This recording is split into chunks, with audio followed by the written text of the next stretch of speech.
eu sou a Carmen Piccoli, né? Nascida aqui bem do interior de Santa Catarina, né? Ipumirim, uma cidadezinha pequena.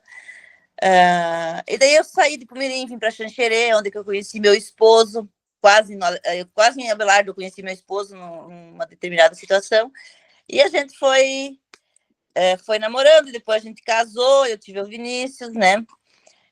A gente saiu de Xanxerê, foi morar no Paraná, voltamos para Abelardo Luz, e assim a vida a gente se foi seguindo, né? Então, eu na época eu trabalhava na paróquia de Xanxerê, trabalhei 5 anos lá, eu era secretária, fazia casamentos, batizados, enfim, essas coisas, né?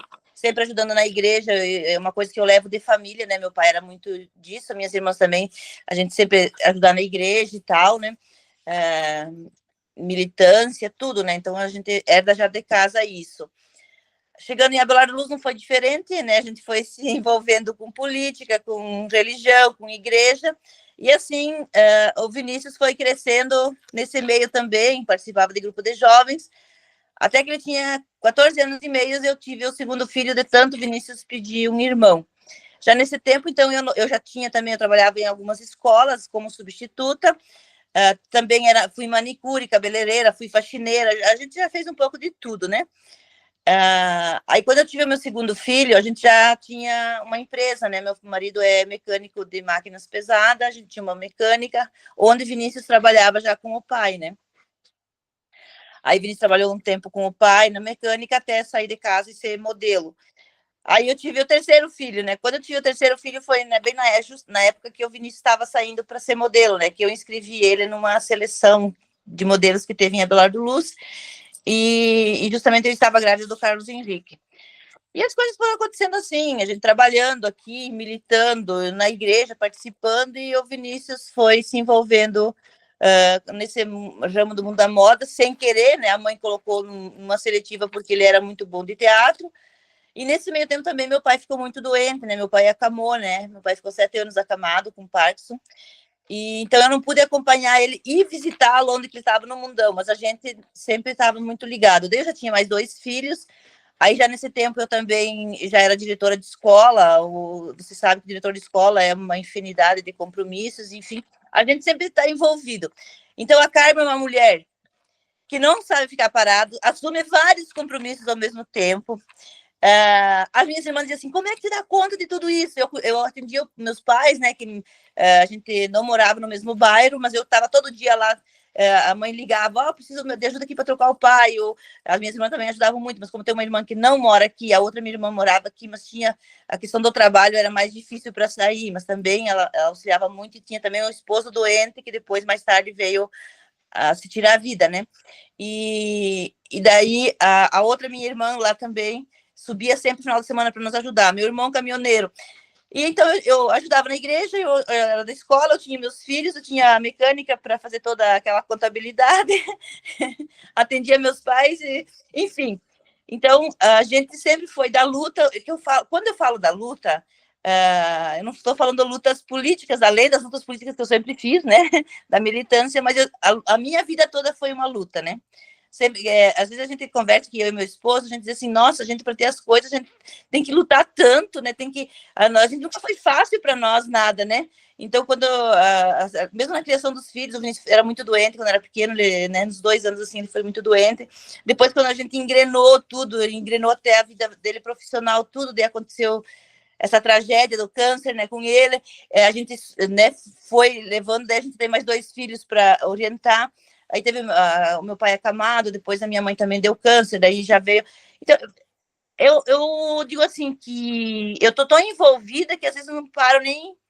Muitas vezes eu esqueço de mim, mas não esqueço totalmente. Pode ver que agora também eu quis até me apresentar assim, passando um batonzinho, coloquei a minha camisa do livro, que eu fiz o livro. Sou escritora também, tá? Sou escritora também, eu fiz, né? Escrevi o livro, a biografia né, do meu filho, né? Ele queria ter feito a autobiografia dele. Como não deu tempo, eu me encarreguei de fazer a biografia dele e falar da nossa vida e da vida dele. Então, se deixar alguma coisa para trás, no meu livro vai estar todo...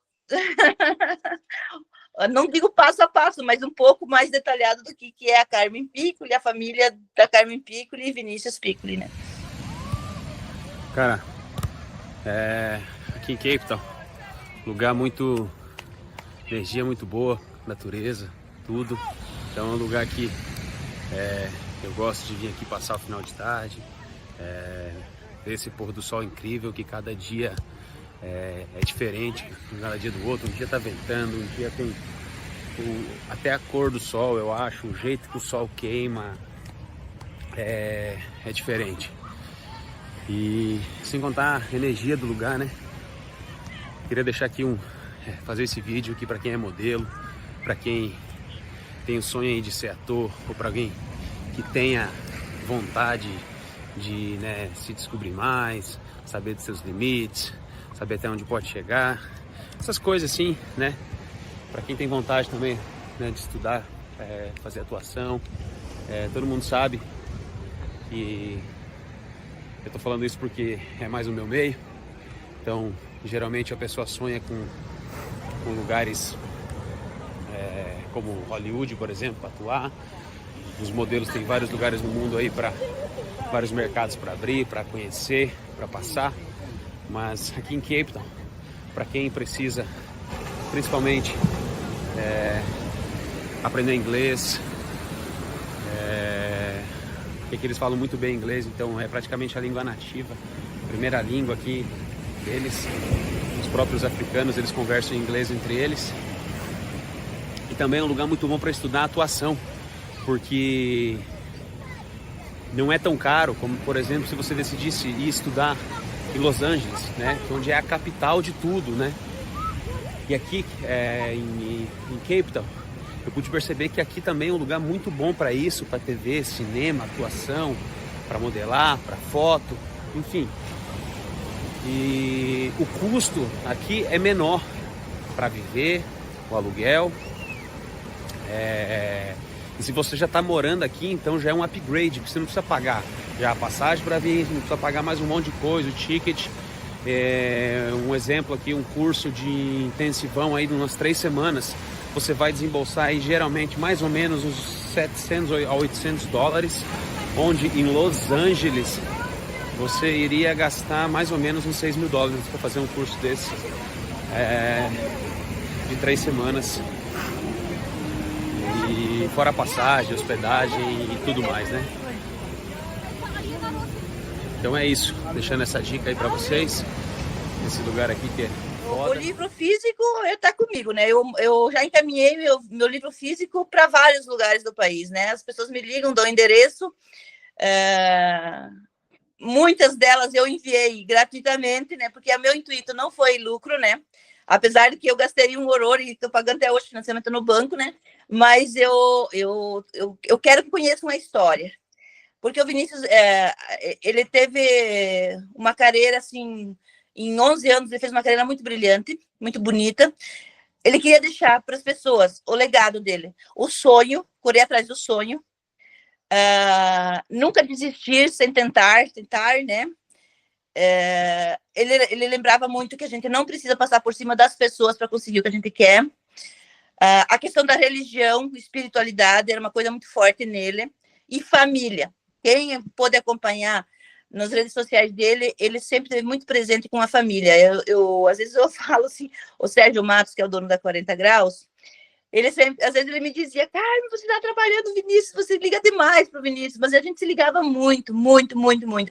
Então, em todos os lugares. Às vezes ele estava lá numa prova de roupa, lá na China, em outro país e tal, ali, os outros falando em outras línguas que eu nem entendia, né? E ele conversando comigo e tal, né? Então, enquanto nós preparavam, ele estava ali comigo, né? Às vezes ele deixava o celular ligado para mim ver os ensaios dele fotográfico.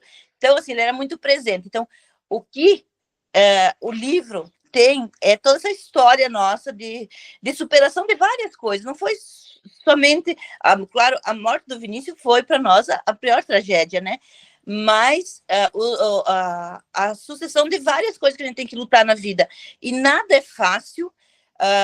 Ser mãe não é fácil. Ser mulher, quase que pior ainda, né? Militante, mas ter uma coisa né? Sou pedagoga de formação, né? Mas eu quero dizer assim que foram várias lutas travadas e que deixo nesse livro o legado de que a gente não pode parar, que a vida continua. Se a gente está aqui é porque existe um legado nosso para deixar também, né? Então, hoje, quando às vezes dizem assim, você é forte. Não é que a gente é forte, a gente tem que pensar que aconteceu essa fatalidade, o Vinícius sofreu um calvário naquele hospital, que está tudo aqui no livro, porque assim ele queria que eu deixasse escrito, mas não para entristecer ou que a gente fosse visto como os coitadinhos, porque câncer está atingindo todo mundo, todas as famílias têm um caso de câncer, né? Na minha família, infelizmente, teve 3, né? Minha sogra, meu filho e minha mãe, né? E depois o meu pai foi demência, né? Mas eu digo assim, para dizer o quanto ele foi guerreiro, forte no hospital. Ele, em nenhum momento ele disse palavrões, ele ficou rebelde, ele entendeu a missão dele, entendeu? Eu vejo assim, que era tipo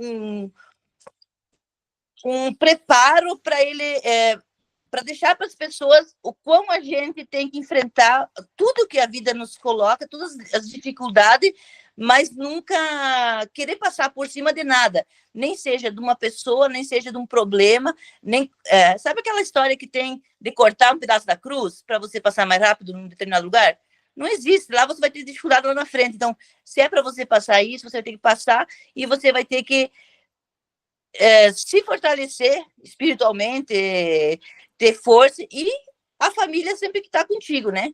Em todos os momentos. Você tem amigos bons, tem amigos que ficam, tem amigos que vão com as suas dificuldades, né? Isso é em todos os, né, as instâncias, mas a família é o que... Por isso que o livro fala muito da família, que de estar sempre ligado com a família, valorizar o que a família te passou de conhecimento, e a religião também, porque são duas coisas, acho que primordiais para você enfrentar todos os problemas que você tem na vida. Eu vi em todos os problemas de saúde que teve na minha família, que não foram poucos, a gente sempre se manteve unido, né? Sempre se manteve unido. E isso que nos dá força para seguir, e a fé, né? E a fé. E eu tô aqui nessa fase da Terra aqui para deixar um legado legal, né? Eu não quero que depois que eu for, eu quero que alguém escreva meu livro também, então, né? O Vinícius, ele era muito traquino. Nossa, como eu sempre participava de igreja, de tudo quanto era coisas, eu sempre levava meus filhos comigo, né? Então, até 14 anos e meio eu só tinha o Vinícius. Mas ele ia comigo em tudo, no catequese, tudo. Eu nunca esqueço que uma celebração, Peral das Flores, Xanxerê, no interiorzão lá, eu levei ele tinha 2 aninhos, eu acho. E daí lá fizeram uma simbologia, enterraram lá o mal e com as coisas, enterraram num balde lá. Ele foi lá, ele cavou tudo, ele jogou tudo para fora, fez o maior disparâmetro daquela igreja. Então, assim, ele era muito traquino, muito traquino. Ele ia, como eu, quando eu trabalhava na paróquia, ele conhecia os padres se contavam rezando, eu tinha que cuidar que ele ia lá na frente e ia aprontar alguma coisa, né? Então, ele era muito... e daí, essa questão dele de ele decorar bastante os textos, ele tinha peças, porque eu já tinha na oficina. Então, quando o Vinícius era pequeno, já começou a participar de teatros da igreja e da escola. Ele sempre foi muito ativo, né? Foi ali que, quando o Diego Comarela esteve na cidade, que eu estava na escola como diretora, e eles vieram fazer a propaganda lá para as crianças, eu segurei o panfleto e eu disse: Vinícius, essa é a oportunidade de você fazer artes cênicas, né? E como assim ele começou lá no Rio de Janeiro, artes cênicas, que o Sérgio Matos deu uma bolsa para ele. Só que daí, por causa que ele tinha que trabalhar, tinha que fazer dinheiro, não conseguia se manter, então ele deixou artes cênicas de lado e foi buscar o outro lado para ganhar dinheiro, para depois voltar a fazer artes cênicas. Porque ele era muito desenvolvido na questão de teatro. Eu adorava ir na escola, assistir o teatro dele. Na igreja ele fazia muito papel naqueles teatros, sabe, de Natal, de Páscoa que tem. Então, eu vi isso nele. Mas, para mim, foi uma surpresa muito grande ele ser esse modelo que ele foi, porque ele foi modelo não somente fotográfico de passarela, mas ele foi um modelo de pessoa, né? De pessoa nesse mundão. Ele tinha muita sabedoria já, né? Então, isso, para mim, foi uma surpresa, assim, enorme, porque eu dizia: meu Deus, esse filho saiu de mim, né? Eu ensinei ele, mas não era para tanto, né? Ele ganhou tantas asas que ele voou 17 países em 11 anos. Ele morou em a maioria deles. Então, ele estava sempre dentro de um avião ou dentro de um trem. Então, isso me surpreendia. Ele falava 3 línguas já fluentemente bem. Para quem viajou para Taiwan, na primeira viagem que ele fez fora do país, foi para Chile, mas Chile ainda não era tão difícil, né? Mas quando ele foi para Taiwan, ele não sabia falar inglês, né? Então, eu lembro que até teve um transtorno num voo, que ele quase perdeu o voo por causa de não saber falar inglês. Então, assim, ele foi muito dedicado em tudo. Ele se dedicou tanto que ele teve uma carreira, não sei se você pôde acompanhar alguma coisa, mas ele teve uma carreira brilhante. Tipo, tem até no livro, tem várias fotos que ele sempre fala muito do topo da montanha lá de Crepto, na África, né? Que é uma montanha lá, eu até não lembro o nome, como é que é. Ele chegou ao topo da montanha, né? Escalando, né? Se aprimorando, fazendo academia, cuidando do corpo, cuidando do intelectual. Ele fazia aulas de dança, porque eu sempre dizia para ele tocava violão e bateria. Ele era muito bom nisso. Mas ele não era ruim para cantar e ruim para dançar. Eu dizia, filho, você tem que fazer um vocal.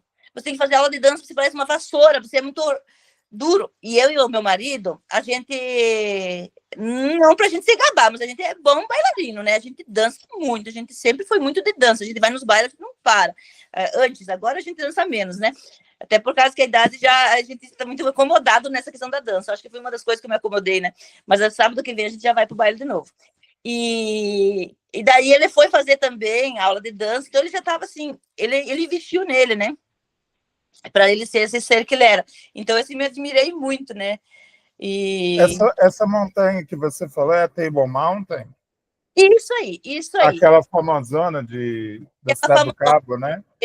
Isso, bem lá. Ele tinha várias fotos lá. Nossa, ele escalou aquilo lá. Eu ficava louca quando que ele fazia os vídeos, né, lá para mim e falava, né, nas lives. Eu pensei, meu Deus, se esse piá cair dali. E ele já estava doente, só que ele não sabia ali, né? Porque poucos dias depois ele acabou dando aquele inchaço todo nele. E ele me ligou apavorado. Mãe, eu ganhei 12 quilos da noite pro dia. E daí a gente começou já a ficar assim desesperado, que ia trazer médico. Ele foi na África, mas você sabe que fora do país, todo mundo aqui no Brasil fala mal do SUS, fala mal né, de tanta coisa, e eles acham que fora do país é muito pior. Nós somos um país privilegiado, né? Privilegiado, né? E daí ele foi, e a gente, aquela insistência, começou a pandemia, começou a trancar os aeroportos, e eu, filho, vem embora, temos que ver o que é isso.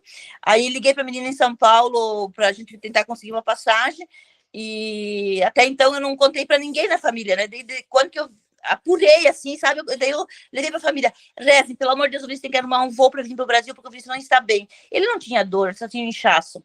Então, ele continuava escalando, né? Ele continuava fazendo trilha, porque ele não tinha dor, ele só inchou, né? Ele achava que fazendo mais trilha, ele ia... Então, eu digo assim, aquele topo da montanha lá para mim ficou gravado, e é uma coisa que vai ficar gravado, porque eu cheguei ao topo da montanha, maior que montanha mais linda. Eu tô vendo o Massarico, ele chamava o sol de Massarico, né? Olha que coisa mais linda esse Massarico, né? Então, como ele tem várias entrevistas que ele diz assim, se fosse para fazer, você faria tudo de novo? Faria tudo de novo, ele dizia, porque o gosto de você se aprimorar e chegar ao topo da montanha, que ele dizia, né?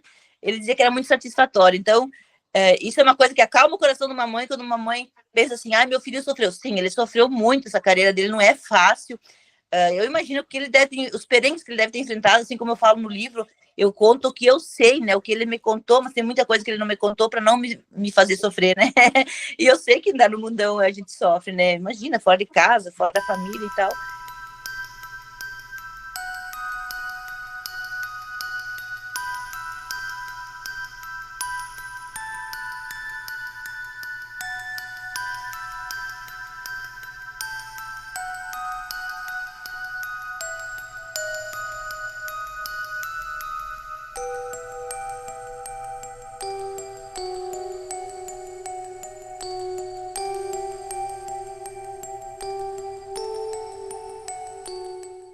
Só que quando que ele ficava, nesses tempos vago dele, ele ficava lendo. Ele lia muito livro, né? Ele procurava... o Vinícius, no começo, os primeiros anos, ele era mais, como é que se diz? Mais estourado, mais... tipo, o cara chegava, assediava ele na hora de fazer uma maquiagem, ele pegava o cara no pescoço, né? Ele era assim, porque imagina, nós moramos em Santa Catarina, né? Aqui só tem italiano e, enfim, gaúcho, né? Nós somos uma família italiana, mas cidadão do meu esposo, assim, sou mais do lado machão, né? Mais machista, então é uma questão de criação, né? Por mais que a gente tenta, não que os nossos filhos não sejam, mas tem a história, é cultural, né? Cultural. Então, teve muitas vezes que ele parou até de fazer o trabalho, saía, né? Então, ele ficou muito assim, teve fotos que ele não fez por, às vezes, ter que fazer mais seminua, ou coisa e tal, e não conseguia encarar no momento, né? Então, ele me relatava isso. Só que daí eu falava para ele, filho, é profissional, né? Tu tem que ser profissional. É a tua profissão. Ninguém vai te tirar a masculinidade ou que você vai ser diferente por fazer o tal trabalho. Respeito, assim, tem que exigir que eles te respeitem. Agora você, né, tipo, encarar... Porque ele era muito violento no começo. O Sérgio Matos um dia me ligou, cara, o Vinícius quebrou um vidro aqui, vocês soqueando com o menino, eles quebraram todo o vidro aqui. Eu falei, o que eu ia falar nessas alturas? Meu Deus, eu fiquei apavorado. Não, eu vou... Até hoje que até falei em pagar o vidro para ele, eu acho que não paguei até hoje, né? Depois nem me lembro mais, acho que nem conversamos mais. Então, assim, ele era muito estourado. Como que ele foi se politizando, se controlando essa... Ele começou a fazer yoga, né? Yoga. Ele começou a fazer psicólogo. Ele começou a se concentrar. Ele... Sabe, por isso que eu te falo assim, o Vinícius nos últimos anos ele estava com uma sabedoria que eu, meu Deus, esse é o meu filho, eu tinha assim, um orgulho grande, gigantesco, porque ele conversava do menor ao maior, ele tinha assunto e ele chegava em casa, ele cobrava da gente, porque nós somos ainda estourados para falar, a gente não fala, a gente bera, né, e ele cobrava isso muito da gente, porque ele estava assim, que eu te digo, na doença dele, aqui em casa, ele sentava ali atrás e fazia yoga, né? Para se concentrar, para enfrentar. Então, ele adquiriu um outro jeito, porque esse mundo é complicado, tem a questão da falta do dinheiro, né? É muito competitivo, os caras não respeitam. Eu lembro que uma vez ele tinha um contrato para cumprir agora não lembro o nome lá, Coreia do... É uma das Coreias lá que pode entrar. É uma das Coreias. Coreia do Sul. Ou Filipinas, algum lugar ali, e eles deram um quarto muito ruim para ele, não tinha cama. E ele ficou 3, 4 dias brigando por uma cama lá com a agência. A agência não arrumou a cama para ele, o apartamento era todo, dizendo assim, mãe, pensa as panelas, parece que tem bicho dentro, né? Ele simplesmente quebrou o contrato com a agência, ele saiu, foi ali que daí ele mesmo começou a se agenciar, né? Ele teve algumas agências igual, internacional, teve a Mega depois de São Paulo, sempre respeitou a do Sérgio Matos da 40 Graus, o Diego Amarelo, tem a gratidão enorme por eles, mas assim, ele começou ele mesmo a se agenciar algumas coisas, porque é desumano o que eles fazem com as pessoas, né? Muitas delas. Eles estão lá fora sem família, né? Então eles têm que ter um mínimo de sobrevivência também, né? Pode ser que eu vou falar isso, essa entrevista vai cair nos ouvidos deles, que eles não vão gostar que eu fale, né? Mas era o que ele me relatava. Porque meu filho, além de tudo, era muito saudável. Eu estive estudando sobre os cânceres. Os cânceres, a gente sabe por que os cânceres vêm, né? Então, é um meio muito desgastante. Por mais que ele se preparava, pode ser que ele não estava totalmente preparado para isso. Eu não sei o que tinha que acontecer. Enfim, isso é uma coisa da espiritualidade, uma coisa que a gente nunca vai entender. Mas eu digo assim, é um desgaste muito grande para a pessoa, né? É um desgaste. Então, se o modelo tem que se doar tanto, eu acho que também tem que ser mais humano esse lado com eles, né? E isso não é todos, ele me contava cada passagem dos outros modelos também. Por que tem muita questão da droga, da prostituição nesse campo? Porque quem não consegue ter uma cabeça, eu digo assim, o Vinícius teve uma cabeça, meu Deus, sair de casa sem dinheiro, né? Foi de carona com o tio dele daqui, ele foi daqui de Abelardo para Xanxerê, deu ônibus, dinheiro emprestado, de Xanxerê para até o meu cunhado, onde que ele mora, ele foi pegando caronas, e lá o meu cunhado ia para São Paulo fazer uma entrega de portas no Rio de Janeiro, e levou ele de carona para lá. Foi assim que ele foi, né? Então ele sempre teve muita dificuldade, ele podia ter se perdido no caminho, mas como ele tinha uma cabeça boa, que eu sempre digo assim, eu acho que eu ficava muito tempo com ele no telefone, e dizia assim, filho, se você cair fora do linha, quem vai levar nome vai ser a mãe, né? Então ele tinha... Nossa, ele me respeitava muito, ele não queria talvez ele se preocupou muito mais comigo, né, para não cair fora do eixo, como se diz, do que, né, com ele mesmo. Mas ele tinha uma personalidade, meu Deus, admirável. Não é, eu te falo assim, não é porque é meu filho, mas eu tenho que falar que ele era uma pessoa admirável. Eu tenho hoje, depois que ele faleceu, eu recebi inúmeros. Nossa, nem sei se ter mensurar quantos relatos que eu recebi, tanto de pessoas fora do país quanto daqui, o que ele fazia, que muitas coisas de bem, né, para as pessoas que eu não sabia, né? Ele ajudava muito. Eu sempre dizia assim, filho, ó, nessa coisa que você tá, porque ele gostava muito de criança, ele adorava os irmãos dele, né? E como ele deixou escrito também, que ele não viu crescer, enfim, os pais envelhecer, os avós, enfim. Aí ele dizia assim que aos 30 ele ia parar, não parar de ser modelo. Ele ia morar em São Paulo, porque era uma ponte aérea rápida para vir para casa, e ele queria ter um filho. Então ele sempre dizia que ele dizia que 2020 vai ser o meu ano. Cara, 2020 ele faleceu, deu a doença. Mas ao mesmo tempo ele dizia: o futuro a Deus pertence. Ele deixou escrito com aquele modelo, o modelo em Nova York. Foi a primeira entrevista do modelo em Nova York, entrevistou o Vinícius. Tem a entrevista dele no YouTube. Ele dizia assim: o futuro a Deus pertence. Ele nunca, assim, ele queria muito ter um filho, dizia que 2020 era o ano dele, mas ele não dizia do que, e ele deixava né, o futuro a Deus pertence. Então, você vê quanto, às vezes a gente fica se perguntando, meu Deus, por que ele falava assim? Ele nunca deixou, né? Ele nunca disse, eu vou casar, eu vou ter filhos, vou morar em tal lugar, eu vou fazer isso, eu vou fazer aquilo. Ele queria ter filhos, sim.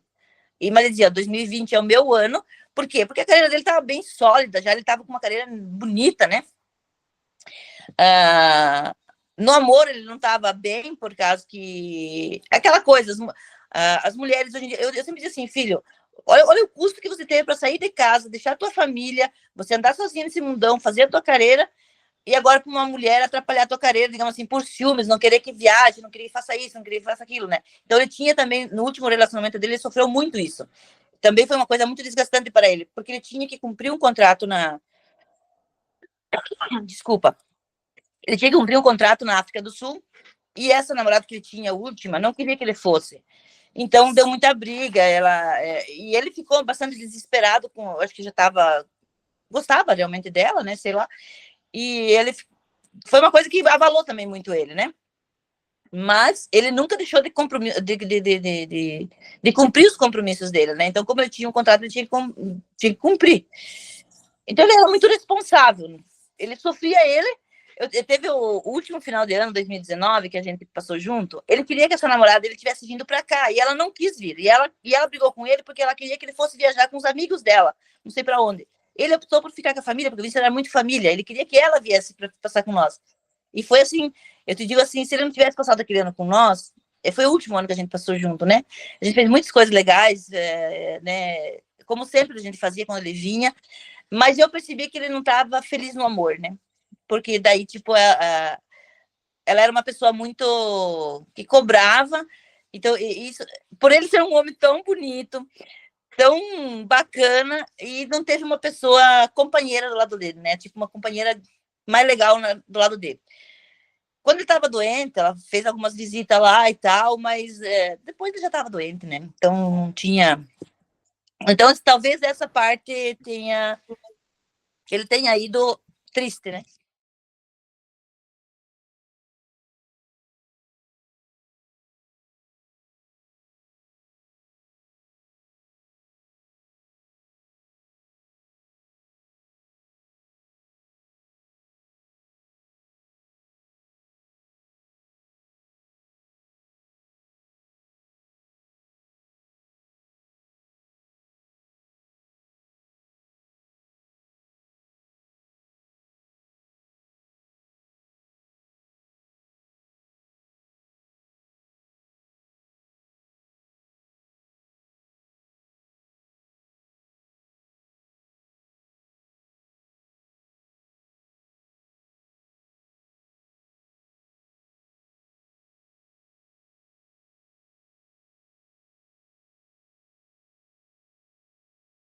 Chegando no Brasil, né, eu fui esperar ele no aeroporto de Chapecó e já tinha falado com os médicos aqui, onde ele sempre consultava, porque todo mundo me questiona assim, mas de São Paulo vim para Santa Catarina, por que não ficou em São Paulo?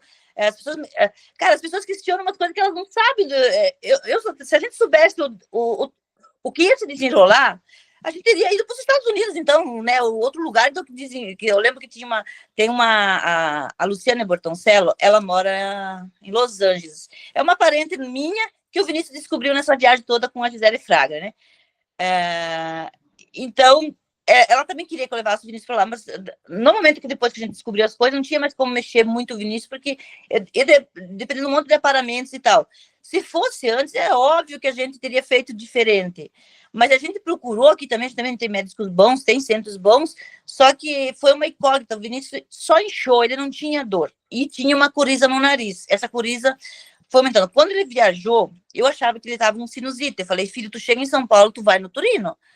Mas o Vinícius me passava a perna, questão de médico, né? Ele me passava a perna, né? Quando eu chegava aqui, eu levava ele na unidade de saúde aqui, a gente fazia todos os exames, porque ele tinha hepatite B, né?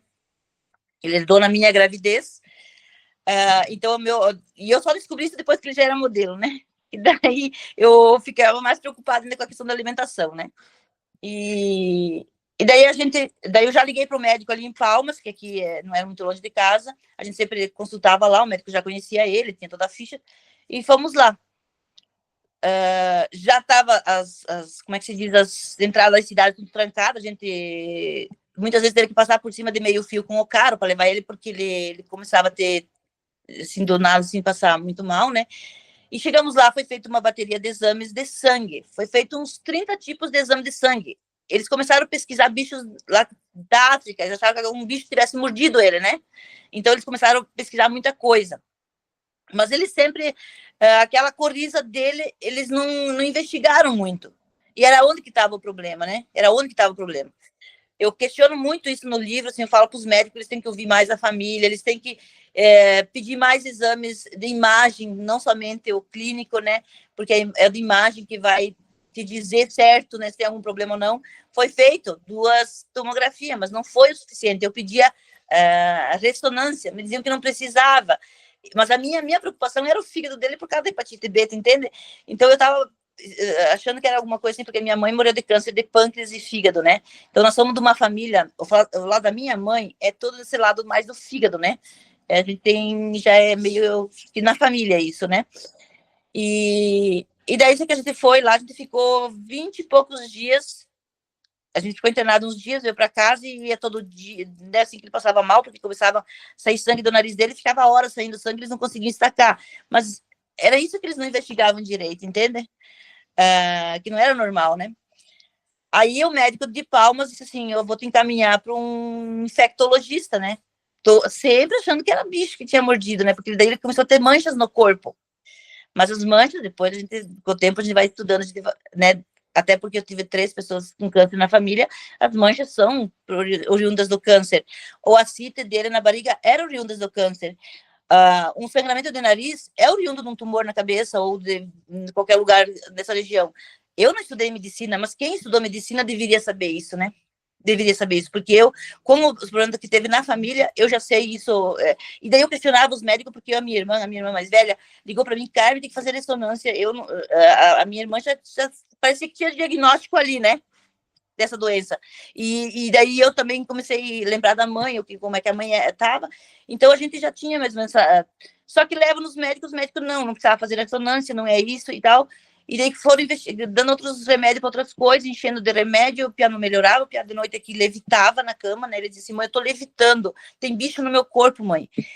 E daí, numa dessas que o médico mandou para casa com medicação, inclusive errada, que ele deu para cirrose, né? Que não tinha cirrose, nada.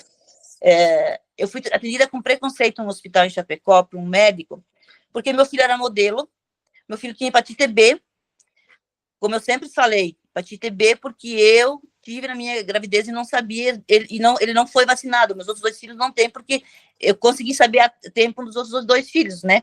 Mas ele não conseguia. Imagina, na época do 90, né? Ele nasceu no 90, não tinha toda essa, como tem hoje, né? Pode até que tivesse, eu que não tivesse no centro maior, né?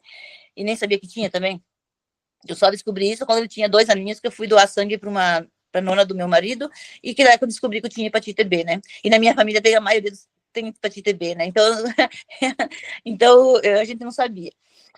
E esse médico, então, ele tratou por cirrose hepática e me mandou para um centro de transplante de fígado. Eu fui no posto de saúde, encaminhei todos os documentos, mas o pior cada vez pior. Cada vez que ele ficava muito, né? Aí o que aconteceu? Eu peguei né? Eu e meu marido aqui conversando, no desespero, a gente viu que cada vez pior. Teve um menino aqui na cidade que foi para o Rio Grande do Sul, em Passo Fundo, saindo de Chapecó também muito mal, e salvaram ele em Passo Fundo. Eu falei para o César, vai atrás do pai dele, pega o telefone do médico e vão ter que levar, né? E assim a gente fez, né? Eu liguei para a mãe do Piá, liguei para uma amiga minha, ela me deu o telefone da mãe, e a gente... Aí, o meu marido foi entregar uma carga de feno, que a gente faz feno, né? Comercializa feno. Aí ele disse assim, a gente vai ter que pensar em alguma coisa, esse tratamento não está certo, e a gente ligando para o médico sempre ignorando a gente, sendo bem... Mas eram equipes enormes que atendiam a gente. Palmas foi uma equipe de 7, 8 médicos, Chapecó a mesma coisa, com hematologista, com todos, sabe? De todas as áreas. Então você não vai pensar que uma equipe tão grande era com você, né? Mas quando a gente viu que ele não melhorava, a gente, nesse desespero, eu liguei para a secretária de saúde, se me arruma uma ambulância que eu vou levar o Vinícius para Passo Fundo. Liguei para o médico lá, daí o médico assim, venha segunda-feira para consulta. Quando eu liguei para ele, no sábado, e falei, ó, eu peguei o exame do Vinícius, as plaquetas dele estão 43, 45, não sei o que tava. Me traga já, ele falou esse piá para mim, né? E daí, assim, eu fiz. O meu marido nem estava em casa, eu peguei a ambulância e fui com ele, né? Ele queria ir sozinho comigo. Ele disse, mãe, vamos aí, você de caro, né? Eu disse, filha, mas não pode ser com você na estrada, com você desse jeito, né? Desculpa se eu me emocionar. E assim a gente fez. A gente foi pro Passo Fundo. Chegando lá, foi a primeira coisa que eles investigaram no Vinícius foi a coriza. Eles formaram uma equipe, né, já no domingo à noite, né? Que eu cheguei no sábado, era a véspera de Páscoa. Já foi para todos os exames, ressonância, tudo. E no domingo os médicos se reuniram para fazer as equipes para tratar dele. Quando começou a vir médico no quarto, o primeiro que veio foi o pneumologista, né? Que ele olhou para o Vinícius e que viu que ele estava com aquela toalha, segurando, né, a coriza já do nariz e sangramento que não parava. Ele disse, por que essa toalha? Daí ele fez a pergunta para o Vinícius. Daí o Vinícius falou, né? Ele chamou já o otorino, né? Aí o otorino já veio, daí estava marcada uma biópsia do Vinícius para terça-feira. Na segunda-feira, para amanhecer a terça-feira, na madrugada, 3 da manhã, o Vinícius convulsionou. O Vinícius quase faleceu ali no quarto comigo. Eu nunca tinha visto ninguém convulsionar. É uma coisa, não sei se você já viu, é uma coisa muito feia. E eu vi meu filho convulsionar pela primeira vez. Aí ele foi para a CTI e o médico me disse, eu não sei se eu vou conseguir salvar teu filho, mãe. Você já me trouxe tarde demais. E daí começou a nossa saga, né? Começou a nossa saga. E assim foi até o final, indo e vindo. Na terça, mesmo estando ele na UTI, correndo risco, o médico disse para mim, Carmen, nós só temos uma chance, nós temos que saber o que ele tem, eu vou ter que fazer a biópsia. Eu teria que operar ele mesmo assim. Eu disse, doutor, se eu deixar ele assim, ele vai morrer. Se você operar, ele pode ter uma chance. E foi o que eu fiz. Eu disse, opera. Aí operaram ele e tal, ele ficou uns 10 dias na CTI, ele voltou. De todas as vezes que ele voltava para o quarto, muitas vezes ele voltou lúcido. Ele fez até live, né? Ele tinha confusão dele, porque o Vinícius, ele infantilizava nesse tempo, porque era na cabeça, né? Era um tumor que estava aqui atrás da córnea do olho esquerdo e nas fossas nasais. Então, já estava mexendo com a hipófise. Então, ele fazia, né? Mas muitas vezes ele estava lúcido, né? Então, até quando ele estava na CTI, ele me contou muitas coisas da CTI também, que você não tem noção, a CTI tem bons profissionais, mas tem muito mau profissional. Tem muita pessoa, principalmente quem trabalha à noite, tem pessoas que não conseguem se colocar no lugar do outro, né? Da pessoa que está ali sofrendo, porque ele me contava muitas coisas. Eu não podia fazer muita coisa, porque como eu tinha um câncer que estava ali na cabeça, era como se eu falasse mentira. Eu falava com a psicóloga, ó, o Vinícius me relatou tal coisa. Tipo, eles não acreditavam, gente. Viu? A gente passa por umas situações, assim, muito difíceis com profissionais, né? Mas a gente sabia que o Vinícius estava falando a verdade. Até porque tinha outros casos, né? E foi assim, o Vinícius ficou... Teve uma das vezes que o Vinícius ficou quase 30 dias na CTI direto. Quando ele acordou, e isso que essa vez teve uma médica, isso é o relato de um funcionário dentro da CTI, que se propôs a cuidar do Vinícius lá e disse para a médica, eu vou cuidar desse menino. E me contou, eu tenho contato com essa pessoa até hoje, que a médica disse assim, ele deixa ali de lado, assim, não tem mais para ele. E ele ouvindo tudo, mesmo ele estando sedado, ele estava ouvindo tudo, né? E essa pessoa cuidou dele. Quando ele acordou, a primeira coisa que ele falou foi meu telefone, chama a minha mãe. Ele deu meu telefone. Aí, só que as meninas lá não sabiam que era outro código, né? Só era no código. Então, ele fazia muitos altos e baixos. Mas com a pandemia, teve muita dificuldade no hospital também, que são de profissionais que ficaram doentes, né? Era uma correria enorme. Mas, enfim, ele foi para a cirurgia do tumor, ele conseguiu estabilizar para a cirurgia do tumor. Porque se eu te contar cada passo, ele sofreu mais de 10 cirurgias, umas 7 foi só nos pulmões, né? Porque daí, todos nós temos as defesas, né? Mas quando que elas são atacadas, elas atacam a gente, né? Os bichinhos que dizem, quando ele dizia que tinha bichinho correndo no corpo deles, atacou o citolomegalovírus nele, né? Que é as bactérias que a gente tem no corpo, né? Ele não tinha mais resistência para isso. Então, atacou o pulmão dele. Então, ele sofreu várias cirurgias do pulmão. Aí, depois, ele sofreu várias cirurgias da cabeça, que formava-se coágulos, né? Então, ele... calcificações, eles diziam lá, né? Eles não sabiam dizer para mim do que era. Não era metástase, mas era calcificações. Então, ele sofreu muitas cirurgias. A última, que foi a do tumor que ele fez, uma das cirurgias, ele ficou uns 10 dias na UTI, era para demorar 8 horas de cirurgia, demorou um pouco menos, e ele sobreviveu da cirurgia do tumor. Foi, olha, era horrível de ver, porque, imagina, eles fizeram aqui 50 e poucos pontos, tiraram toda essa pele dele aqui, e daí o tumor era aqui. Por que eles tiraram tudo aqui? Eu dizia para o doutor, eu não quero saber de estética, se tiver que detalhar o rosto dele, eu quero que se tire a doença. Mas o médico acreditava tanto no sucesso dele melhorar, que não quis estragar o rosto dele por ele ser modelo. Então, ele fez essa... Eles têm todos, né? Mas eu nunca exigi isso deles. Eu queria que salvassem ele. Depois seria plástica, se fosse um dia, né? Se fosse... Eu disse assim, eu não quero saber eu quero que você cure o Vinícius. Mas mesmo assim, eles fizeram isso. Só que depois da cirurgia começaram as dores, né? Ele já tinha dores, como é que eles chamam? Eles têm um nome que eles chamam lá por passar na UTI, que é as medicações que dá nos pés e tal, nas pernas. Mas a dor do tumor só começou depois da cirurgia, né?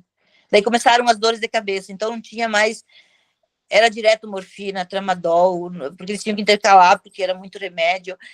Ele teve que fazer, ele fez tráqueo, ele conseguiu sarar da tráqueo, só que daí depois novamente teve que fazer de volta, porque tiveram que entubar ele de novo. Ele foi 2 vezes para intubação, né? E daí ele se alimentava, não teve como se alimentar pela veia, porque deu problema, por causa também, essa doença, esthesioneuroblastoma é o nome do tumor, síndrome de Cushing deu associada a esse tumor, ela descompensa pressão, glicemia, tudo, sabe? Ela causa... Então, se ele se curasse do câncer, essa síndrome talvez iria acompanhar ele, né? Então, é uma coisa assim que não tinha.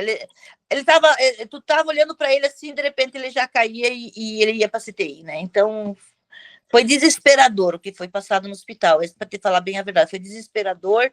Foi um calvário que esse menino sofreu, porque ele...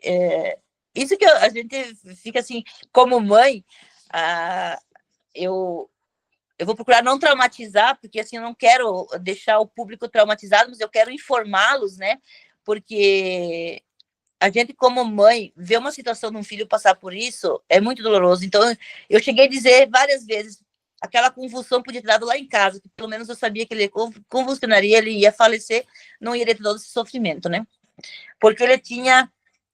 Eu falo bombas, porque quando eu fui escrever o livro e relatar para o que ia me ajudar lá, para traduzir, Ele não sabia o que era bombas, eu tinha que explicar. Bombas é aquelas bombas que ficam trabalhando para injetar a medicação no paciente, né? Então, ele tinha sempre de 5 a 6 bombas daquelas no corpo. Então, ou seja, ele tinha caninha num lado, caninha no outro, caninha. Era xericano, né? Xericano passando medicação para ele, uma medicação. Eu não sei como é que essas medicações eles intercalavam isso, porque era muita medicação, né? E ele não estava se alimentando a não ser por sonda, né? Ai, como é que é? Já esqueci o nome. Eles fazem uma cirurgia aqui no estômago e introduzem um caninho ali, né? Porque até esqueci o nome porque é tanta coisa. E assim foi. Quando que a gente pensava assim que estava melhorando, logo depois que ele fez a cirurgia, me deu Covid. Eu comecei a ter uma gripe muito forte e o médico me afastou do hospital, né? Foi a única vez que eu nunca quis ser afastada do hospital, eu nunca saí, eu sempre quis ficar cuidando dele. Aí eu liguei para minha irmã daí para vir cuidar dele, porque o meu esposo aqui em casa ao mesmo tempo pegou Covid também. Meu esposo ficou com oxigênio, era para ter uma intubação, para ir. Daí os médicos, meu Deus, eu falava assim, meu Deus, 2 não, né? Aí foi aqui em casa todo o paramento. Mas eu em Passo Fundo, isolada, e ele aqui isolado, né? E o meu filho na CTI, daí a minha irmã foi com ele, ficou com o Vinícius. Quando aconteceu o Covid deu César, eu nunca imaginei que eu ia enfiar meu filho na CTI do Covid, né? No quarto do Covid, lá. Depois do quarto, ele passou mal, ele teve que ir para uma CTI do Covid. E daí foi o ápice, né? Aí sem visita. É todo aquele protocolo do Covid, né? Que você sabe. A gente passou daí. Ele tinha câncer. Então, às vezes, eu me pergunto até onde que foi tratado câncer com ele ou só tratado como uma aula de Covid, né? Aí foram 23 dias que ele ficou lá. Quando de tanto eu insisti para eles me liberarem, porque eu ligava, eu dizia assim, então põe o telefone no ouvido dele, ele tem que ouvir minha voz, que ele, querido, tudo era minha mãe, tudo era minha mãe, né? Então ele tinha muita segurança quando eu estava por perto. E eu sempre dizia para ele, mesmo que eu não estivesse lá do lado, porque muitas vezes você não consegue ficar, eu dizia, filho, fica tranquilo, você está aqui dentro da UTI, mas a mãe está ali agrudada na porta, a hora que precisar a mãe está ali, só que a mãe não pode ficar aqui dentro, porque como ele infantilizava bastante, muitas vezes, então eu tinha que, e mesmo se ele tivesse ação, ele estava fragilizado, debilitado, não tinha nem como se mexer, então, meu Deus, né? E nessa vez que quando eles me liberaram da primeira vez ali, que ele ficou na aula do Covid, primeira e última, eu fiquei 23 dias sem vê-lo. As psicólogas nos hospitais, isso é uma coisa que, para orientar as pessoas, os hospitais, os psicólogos. Por que tem um psicólogo no hospital? É uma coisa que me questionava muito. O psicólogo que tem que saber o que é melhor para o paciente, né? Não, eu não posso porque não é protocolo do hospital. Mas você não é a psicóloga do hospital? Como é que o paciente vai melhorar se ele não sabe como é que está a família dele? Quando entrou para a UTI, ele sabia que o pai e a mãe também tinham Covid. Ele tem mais 2 irmãos lá fora. Ele é uma pessoa sempre que se preocupou. Ele tinha que saber como é que a gente estava, pela nossa voz, né? Aí, isso aí é muito falho, sabe? É muito falho. Aí eu dizia assim para ela, então a gente vai gravar áudios e você vai colocar no vídeo dele. Mas eu não tenho certeza até hoje se ela colocou no vídeo dele, entende? Aí, nesses 23 dias, eu percorri todos os corredores do hospital e falando com o outro que eu queria ver o Vinícius, eu precisava vê-lo, eu precisava tocar nele para mostrar para ele, para dar segurança que eu estava aí, né? E até para mim saber como é que ele... Aí eles me liberaram numa quarta-feira. Nessa quarta-feira, ele foi novamente para mais uma cirurgia da tráqueo, com febrão, e que eles me disseram que ele realmente, de novo, novamente, cada vez que ele ia para uma cirurgia, eles me diziam que ele não ia sair da cirurgia. Sempre ele saía porque a gente ficava lá rezando com fé e o Vinícius era muito forte, sabe? Assim, ele tinha uma preparação espiritual, o corpo mesmo dele, então acho que talvez por isso também ele tenha aguentado tanto tempo, né? O médico mesmo dizia isso porque um normal, acho que não teria aguentado tudo que ele aguentou. Tantas cirurgias também, né? Muitas cirurgias, sem ficar sem comer horas, e enfim, tem todos aqueles protocolos, né? Aí, quando eles me liberaram para ver o Vinícius, na quarta-feira, aí ele tinha que ir para uma cirurgia à noite que fez um coágulo, né? Aí fizeram a cirurgia, a médica me ligou, era 8 horas da noite, Carmen, pode ficar tranquila, deu tudo certo na cirurgia e tal. Amanhã você teria que ver ele. Tá. Daí a gente dormiu, eu, meu esposo, meus filhos, a gente estava lá no seminário de Passo Fundo, onde que a gente ficava hospedado quando ele estava na UTI. Aí a gente pegou no sono, né? Acho que a gente estava tão cansado, fazia tempo que a gente não tinha uma noite, assim, a médica, tipo, tranquilizou nós, né? E a gente acordou meio tarde de manhã e eu já peguei lá rápido o celular, assustada, olhei a mensagem do Dr. Vinícius e do outro médico, do Diego, que era os médicos que cuidavam do Vinícius. Nós marcamos uma reunião com o pessoal Ai, agora esqueci até o nome, porque o pessoal que cuida da cabeça, né? E a gente precisa conversar com vocês. Eu falei pro César, domingo de manhã ninguém marca reunião com um familiar se não é grave, né? Aí chegamos lá, o Vinícius tinha dado morte cerebral, né? Tá se encaminhando para morte cerebral. Quando o médico falou isso, a gente desmonta, né? A gente desmonta e eu ainda achando que tivesse alguma chance. Daí começaram os exames, mais um protocolo, uma semana de exames. Nessa semana, sempre você fica acreditando no milagre, né? E você faz de tudo, né, para que um milagre aconteça. Mas, enfim, não aconteceu, né? Então, disseram todos os exames e foi assim que o Vinícius foi de nós. Como a gente teve o protocolo do Covid, a gente também não pôde fazer velório, né, do Vinícius, né? A gente não pôde vestir, enfim, o caixão foi lacrado. Mas eu, graças a Deus, ainda que teve uma médica que deixou eu e meus filhos e meu esposo se despedir dele na CTI, pra gente poder ver, né? Porque eu tenho 2 filhos, meus 2 filhos eram agarrados com o Vinícius, mais que o pai com a mãe, né? E daí a gente fez essa despedida e todo aquele protocolo, né? Vim, passo fundo com o filho, para enterrar um filho, e depois seguir a vida, né? Sem ele, né? E a gente está aqui. Mas dizer assim que se alguém quiser saber mais detalhes, vai estar no livro. Eu acho que não falei que tem no Kindle, né? No Amazon. Tem meu livro. Porque, assim, a trajetória que foi... Eu estava falando ontem com uma mulher que quando o Vinícius, 34 dias depois que o Vinícius faleceu, eu comecei a escrever o livro. Mas uma psicóloga disse assim, não, cara, é muito sofrimento, acho que você não deve escrever o livro agora. E eu fico até com raiva de pensar, coitada, a menina tentou me ajudar, mas, na verdade, ela me atrapalhou. Por quê? Porque tem muita coisa que a cabeça da gente até... eu acho que pra gente poder sobreviver, ela vai esquecendo, né? Então, hoje, o que eu escrevi em 2020, 2021, no final de 2020 e 2021, hoje, se eu for escrever, eu já não saberia escrever tudo o que eu escrevi, não sei, porque foi tanta coisa que foi passado que eu nem quero lembrar também, né? Nem quero lembrar. Fala, galera, meu nome é Leandro Souza e hoje vou começar uma nova série de entrevistas aqui no meu canal com meus amigos modelos. E o primeiro entrevistado vai ser meu amigo Vinícius Piccoli. Qual o seu nome, altura, peso, cidade de origem, cidade onde mora hoje em dia e quanto tempo você é modelo? Fala, galera, passando aqui para responder as perguntas do Leandro aí. Então, meu nome é Vinícius Piccoli, eu sou natural de Xanxerê, Santa Catarina, mas eu fui criado em Abelardo Luz. São 2 cidades, né, que ficam no oeste de Santa Catarina, bem no interior, bem em cima lá para perto de Chapecó. Atualmente estou morando em Cape Town, na África do Sul. Estou modelando há 11 anos já. Então, desde 2009 já que saí de casa. Minha altura é de 1,84 m. Hoje eu tenho mais ou menos uns 74 quilos. Quais foram os países que você já conheceu ao redor do mundo trabalhando como modelo? Seja só por um dia ou 2, né, um trabalho, ou países que você morou, se você puder dizer os países que você morou e os países que você foi só a trabalho. Pode falar também, claro, mais de um que você tenha gostado e se puder também explicar quais motivos você gosta desse país ou dessa cidade que você já morou. E dentro desses 11 anos aí eu já conheci 16 países. E dentre eles morei em alguns, uns 10 mais ou menos. O país que eu mais morei, que eu mais fiquei durante a minha vida toda, a minha carreira inteira, né, de modelo, foi na China, foi na Ásia, foi em Guangzhou. É um lugar que eu tenho saudade, por mais que no final ali eu não aguentei mais, porque realmente o ritmo de trabalho é bem puxado, é bem desgastante, mas vale a pena se você manter um foco, tiver uma meta, tiver um objetivo.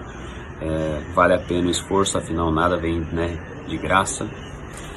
Isso aí.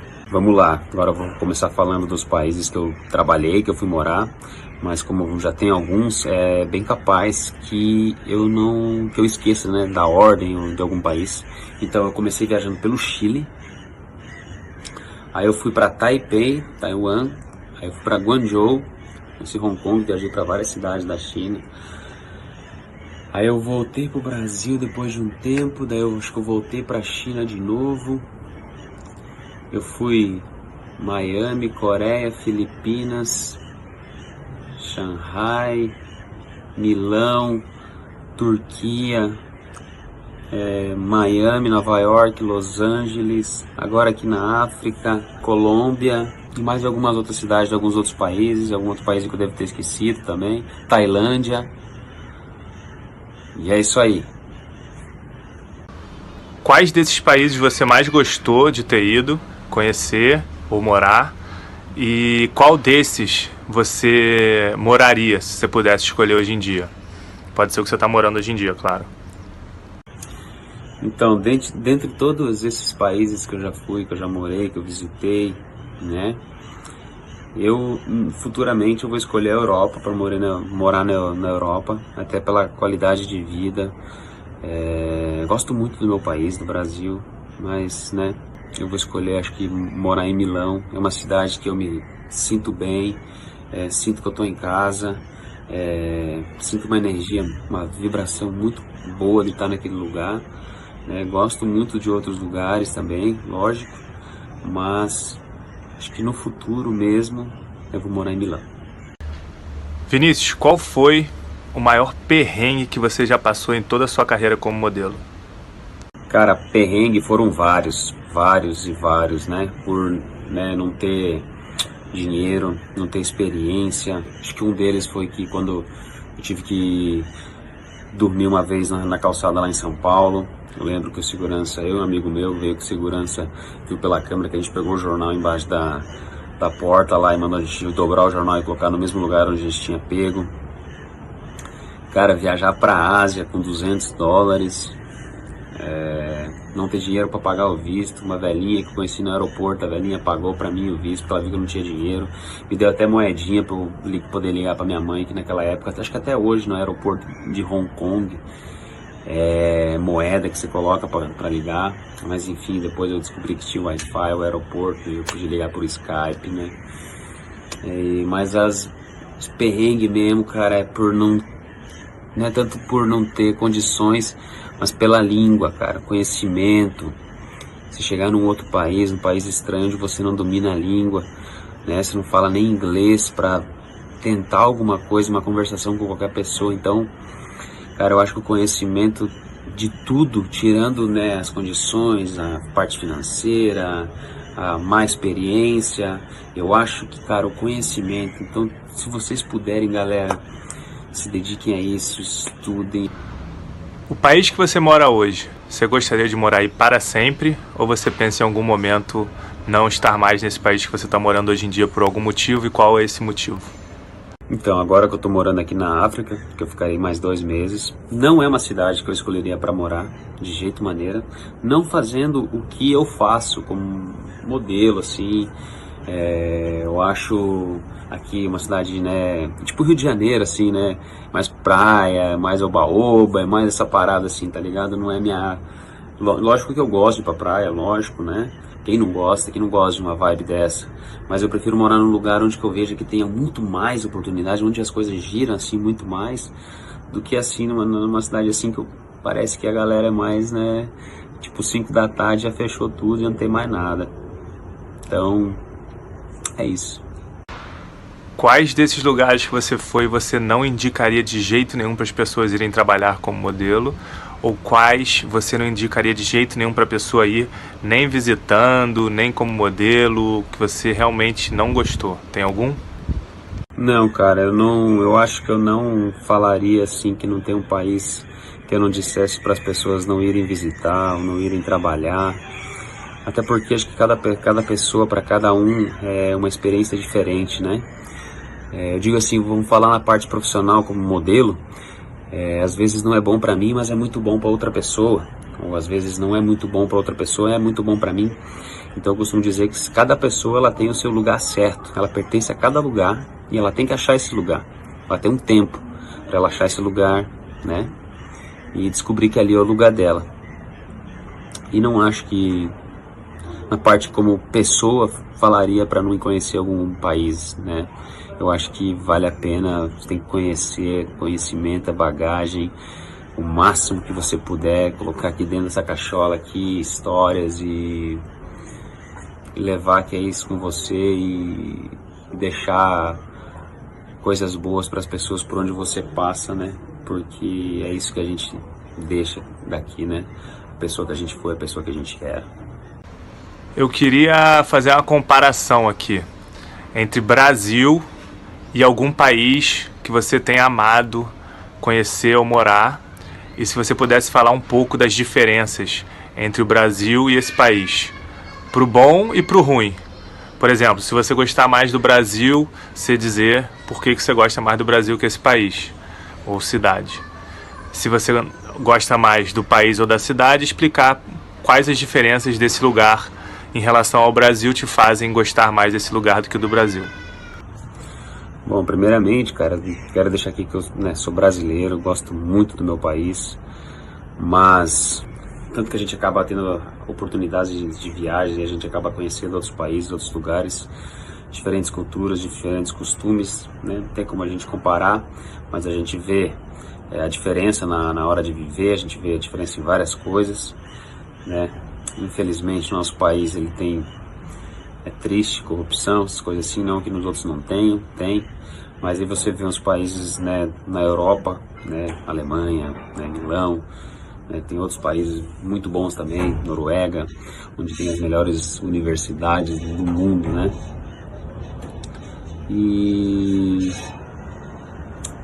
é isso, mas eu não diria que eu não moraria no Brasil não, lógico que eu voltaria, gosto demais de ficar em São Paulo, um lugar que me sinto bem, trabalho bem hoje em dia, então voltaria.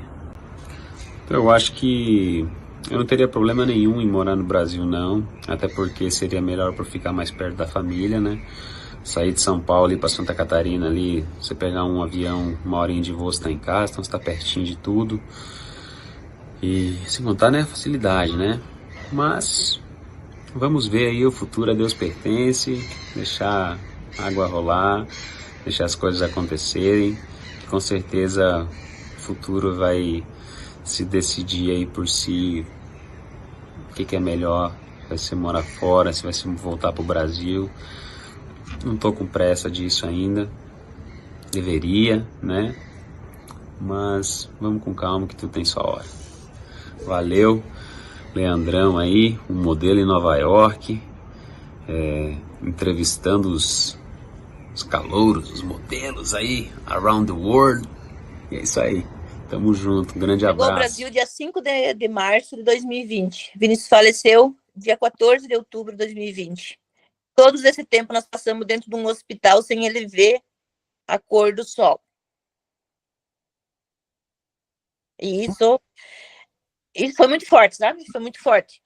É mais uma coisa que as pessoas também têm que pensar nesses hospitais, umas coisas... Pode ser que hoje já tenha, né? Eu não sei, também foi época de pandemia, eu não sei como é que seria se não fosse época de pandemia. Meu filho não podia receber visita porque era época de pandemia. Mas graças a Deus ainda eu tive pessoas muito, muito humanas que entenderam quando que eu sempre questionava a questão dos irmãos, os irmãos precisam ver ele, né? O pai precisa ver, porque ele sempre ficou em quarto isolado, né? O tempo todo. Então, por causa das bactérias, por causa da imunidade dele, por causa de tanta coisa, né? E a gente passou praticamente 6 meses e pouco, 100% dentro do hospital, sem ele poder... E ainda aqueles quartos que... em prédio, né? Que não tem nem para olhar para fora.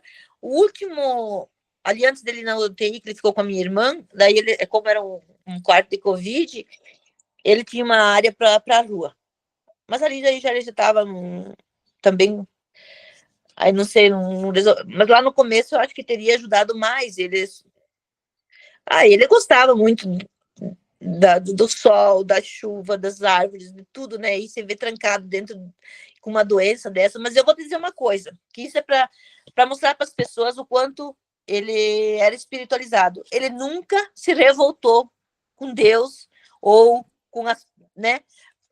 Eu dizia assim, filho, a mãe queria estar no teu lugar, a mãe pede todo dia para Deus para estar no teu lugar. Mãe, isso é para mim passar.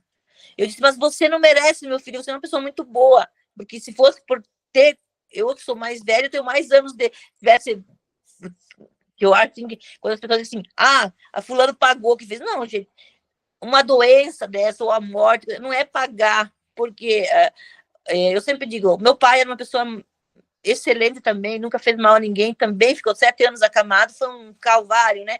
Mas tinha uma mente brilhante que me ajudava muito quando eu fui candidata e tal, né? Então, ele tinha uma cabeça muito boa. Meu pai era só trocar o corpo, né? Porque a cabeça era excelente, né? E o corpo que não ajudava.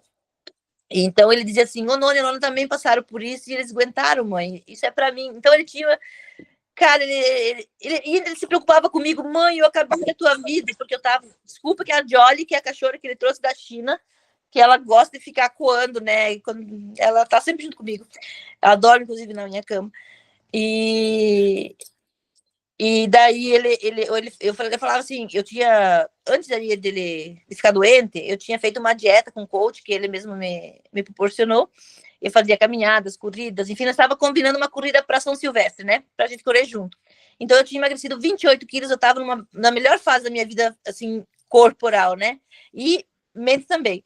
Então, talvez tenha me preparado para esse episódio que eu não teria tido forças e condições se eu não tivesse preparada, de repente, até o físico, né? Porque eu era gorda.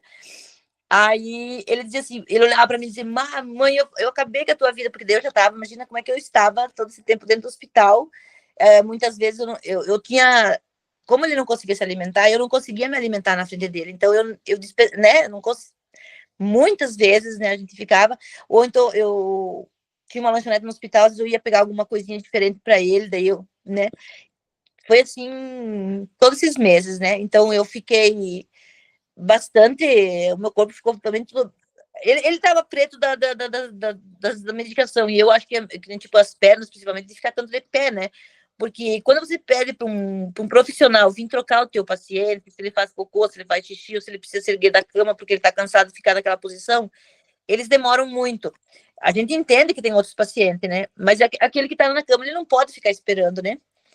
Porque ele já está ali todo uma debilitado. Então eu fazia tudo meio que sozinho. Depois, um dia, ele me proibiu porque ele ficou com medo que... Ele disse, se o Vinícius cair em cima de você, ou se ele cair, tu vai machucar a coluna, tu não vai mais poder ajudá-lo, né?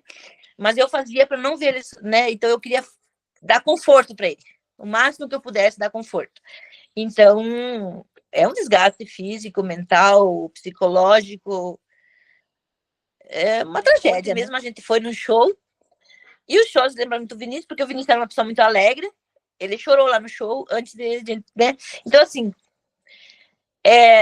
todo mundo diz assim, você é a forte da família, né? Eu tenho que segurá-los, né? Eu tenho que apará-los.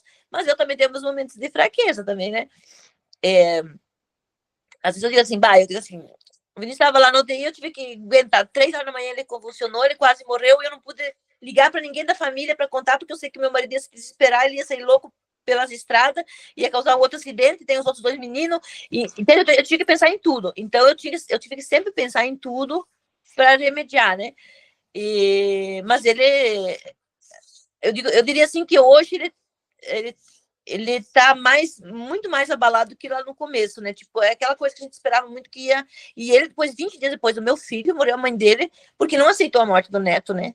Ela ficou muito... Ela começou a entristecer demais, porque ela rezava muito para Nossa Senhora Aparecida, porque minha sogra faz aniversário um dia depois da Nossa Senhora Aparecida, né? Então tem dia 12, é dia das crianças, Nossa Senhora Aparecida, dia 13, minha sogra aniversário, dia 14, o Vinícius faleceu. Então ela fez muita promessa, ela achava, assim, que a Nossa Senhora ia trazer o neto dela de volta, né? E não aconteceu. Então, quando aconteceu, eu não sei se ela, mais de desespero e tristeza também de ver eu sem o filho, eu sei que ela, 20 dias depois, ela acabou falecendo, né? E daí também para ele foi muito pesado, né? E nós, em 5 anos, perdemos o pai, mãe, o meu cunhado, e o meu Vinícius e a minha sogra. Então, assim, eu digo, mas a gente está batalhando, né? Ele também, ele enfrenta, o trabalho é uma coisa que a gente tem que, né, trabalhar, tem que ocupar a cabeça, fazer coisas que eles gostavam, eu sempre penso assim, o Vinícius não gostava que eu não me arrumasse, então eu fiquei muito tempo sem me arrumar, agora eu me arrumo, hoje o meu cabelo tem que pintar a semana, porque eu ponho o brinco, eu ponho o batom, eu tô tentando fazer o que ele tinha muito orgulho quando eu fiz essas coisas, né? Parei de roer a minha unha, consegui deixar crescer, o César tá fazendo as coisas lá no sítio, que a gente vendeu o apartamento dele, comprou um sítio, colocou o nome Recanto Vinícius Piccoli, estamos ajeitando, ficar bonito. Então, a gente faz coisas que eu sei que ele gostaria que a gente fizesse, né? Panqueca era uma coisa que era sagrado aqui em casa todos os sábados, né? Então, assim, foi muito tempo quando ele chegava em casa, eu fazia panqueca, porque eu sabia que ele gostava. Aí, nos últimos anos, ele dizia, mãe, tu não faz mais comida assim, porque depois eu sofro demais, tenho que ir para academia, malhar demais, então você colabora comigo.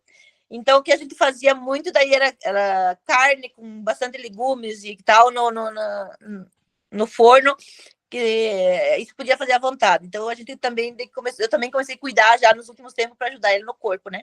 Meu Deus, torta de bolacha, mas assim, depois que ele saía para fora, o açaí não podia faltar, né? Mas, assim, em específico, sabe que eu não lembro, eu lembro bem dos outros dois aqui, mas o Vinícius, na verdade, o Vinícius, a gente criou ele numa época, assim, teve épocas muito difíceis da vida da gente, né? E eram outras épocas. Então, ele não teve a mordomia que os meus outros dois têm. Ele não teve as coisas que, né? Até porque ele ajudou a dar bastante coisa para os irmãos. Eu sempre digo, você está estragando a educação dos manos. Mãe, eu vou dar, você que controla, mas controlar depois é diferente, né? Dá um celular para uma criança e controle, não é fácil, né? Então, essas coisas. Então, ele comprava videogame, ele comprava tênis de marca, ele deixou muito mal acostumado os piá. Ele chegava aqui, ele levava eles para comer as coisas que eles queriam. E já a infância do Vinícius não foi assim. O Vinícius saía de tênis remendado, com fita do Rex, né? Parecia, eu sempre digo assim, meu Deus do céu, quando eu olho as fotos, né? Mas é que era outros tempos, né? A gente não investia nesse tipo de coisa, até porque muitas vezes, né, não tinha. E era o estilo daquela época, né? Tanto que quando ele foi para modelo, o pessoal chamava ele de... bichinho do mato, como é que é? Não é bichinho do mato. Negócio da roça, né? A roça, você saiu da roça, mas a roça não saiu de você, essas coisas, sabe? Então, pelo jeito de falar, pelo modo de... Mas depois, eu disse, meu Deus, por isso que é uma surpresa, assim, foi uma surpresa muito grandiosa para mim, porque do jeito que a gente vivia aqui, do jeito que era a nossa cultura, e de repente ver um filho se adaptar em tantos lugares, com tantas pessoas famosas, com tantas... E a humildade que ele tinha, e ele chegava em casa, ele ia fazer feno com o pai dele, ele ia lá para a roça, ele não tinha vergonha de fotografar aqui, né, as coisas. Então, ele era muito simples e ao mesmo tempo era um príncipe. Branco e preto ele estava usando bastante, né? Que era uma coisa, sempre dizia assim, mãe, é uma cor que combina e tal, então ele gostava muito, né? Não só falava, como brigava nas leis. E daí ele chegava em casa, ele pegava esses filmes, né? Que muitos deles tinham os filmes, a gente assistia junto aqui, né? Inclusive, meu Deus do céu, tem um bem da espiritualidade aí que... Esse ele leu o livro, tem o livro, os livros dele são todos ali, né? Eu conto no livro, até tem todos os livros que ele tem ali, o que ele lia, o que ele contava, pelo menos para nós. Eram histórias marcantes, né? Histórias de superações, né? Ele acompanhava muito, né? Agora, sinceramente, para me dizer agora, eu tenho também lapsos de memórias, eu esqueço, né? E eu não sabia que você ia pedir isso, senão eu tinha me prevenido, eu teria até trazido os livros aqui, eu já ia ter, né? Mas ele tem... aquele livro, Liga Seu Foda-se, ele também leu, e ele tem aqui o livro, aquele também ele leu. A falsidade, ficar se exibindo, essas coisas, não era com ele, né? Ele não gostava disso.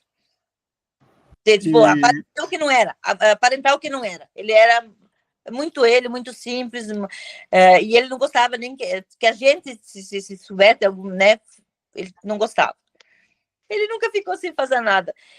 Porque, como eu te disse, as horas vagas dele, agora, depois que ele era modelo, ou ele estava lendo, ou ele estava fazendo esporte, ele estava fazendo trilha, ou ele estava andando de bicicleta, ou enfim, né? Ele tinha N coisas, né? Quando ele vinha para casa também. Bom, ele me acordava 5 horas da manhã para mim ouvir os vídeos, enfim, tinha umas coisas assim como é que eu posso dizer?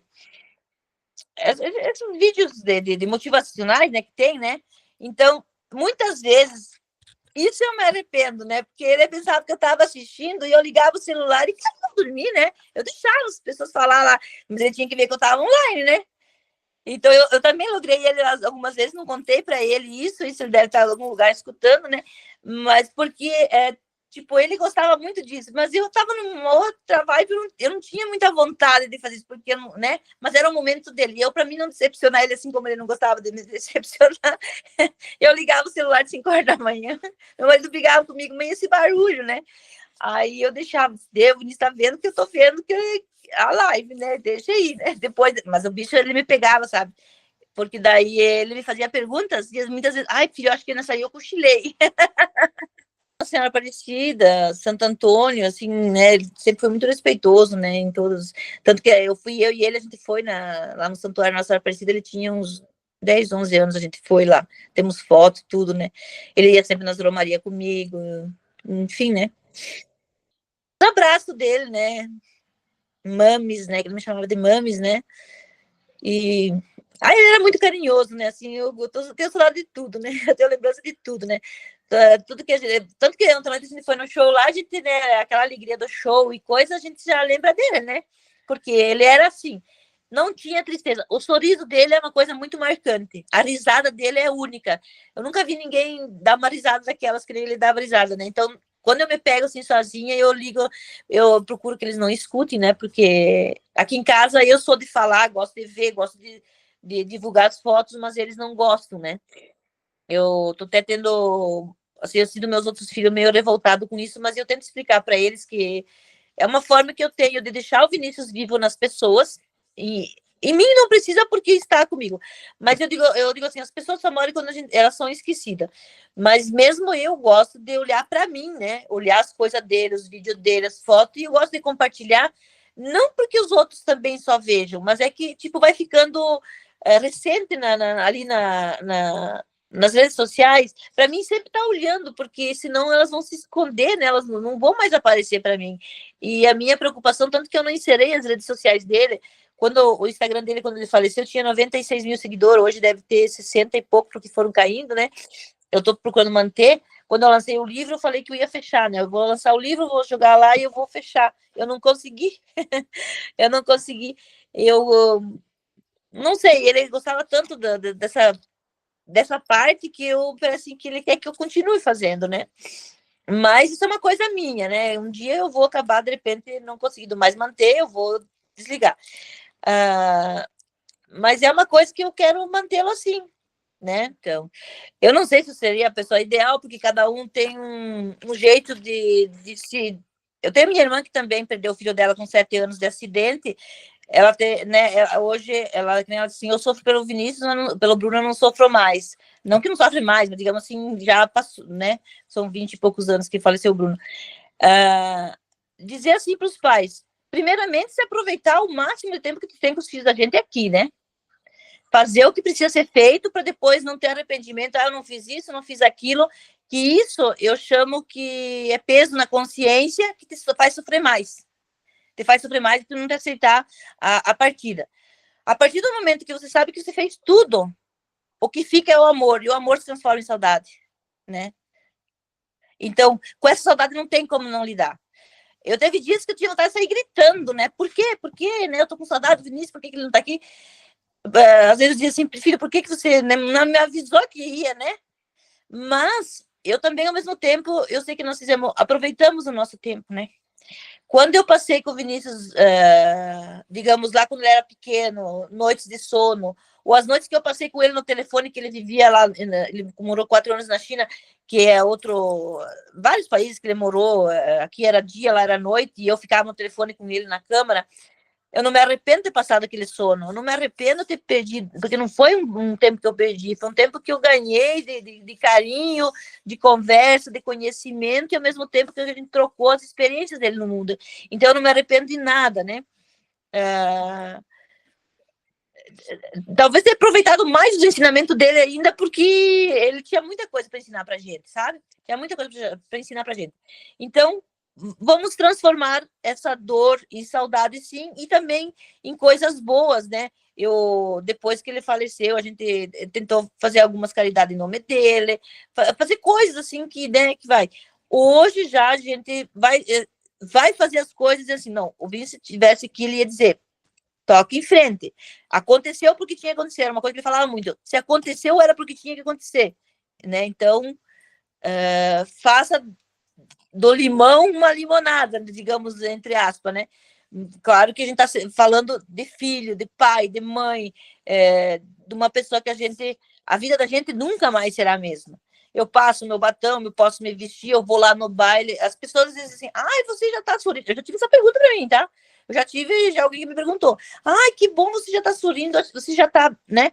Já fizeram a pergunta pro meu marido, ai, você já superou a morte do teu marido, porque ele tava num lugar se divertindo. Caramba, as pessoas não entendem nada de luto. Não é porque eu tô com uma roupa melhor, porque eu tô viajando, porque eu tô fazendo um batom, porque eu tô num baile, porque eu tô numa festa que eu esqueci. Eu tô tentando viver. E é isso. E as pessoas também não precisam te olhar com um olhar de coitado, porque você não é um coitado. Todo mundo passa por isso. Todo mundo passa por isso. Eu conto a história do Vinícius, não é por causa que eu quero me aparecer, contar a história do Vinícius, não é porque eu quero me fazer de coitadinha, eu quero que tenham pena de mim. Não, eu quero alertar as pessoas o quanto uma doença mexe com todo mundo, mas também o jeito de a gente lidar com os profissionais, que os profissionais também têm que ver mais do lado da família. Eu quero mostrar também para as pessoas a superação do próprio pessoa que está doente, como ela, né? Se ela tem uma espiritualidade, se ela tem uma fé, ela também encara diferente, porque eu me revoltar não vai resolver, eu vou sofrer da mesma forma, entende? Eu vou perder da mesma forma, vai ter morte da mesma forma, eu sou a outra do teu outro, né? Eu sou, digamos, você é meu outro, e eu sou tua outra. Então, as coisas acontecem com os outros, mas nós também somos outros dos outros. Então, vai acontecer com nós também as fatalidades, as coisas boas, enfim, tudo. Nós temos que simplesmente encarar. Então, pais, mães, enfim, quem é enlutado, essa dor não passa nunca, ela aumenta, na verdade, porque ela aumenta a saudade, né?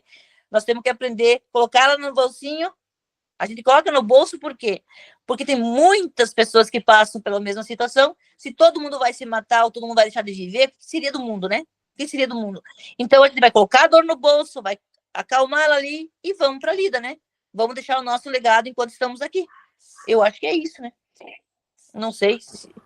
Penso, mas eu te digo, cada um tem uma forma de levar. Tem gente que não gosta de falar, tem gente que não gosta de expor foto, tem gente que... Eu não, eu procuro, eu fui atrás de colocar no cultural aqui todos os trabalhos que o Vinícius fez na cidade e fora, para conhecerem que o Vinícius também era uma figura pública.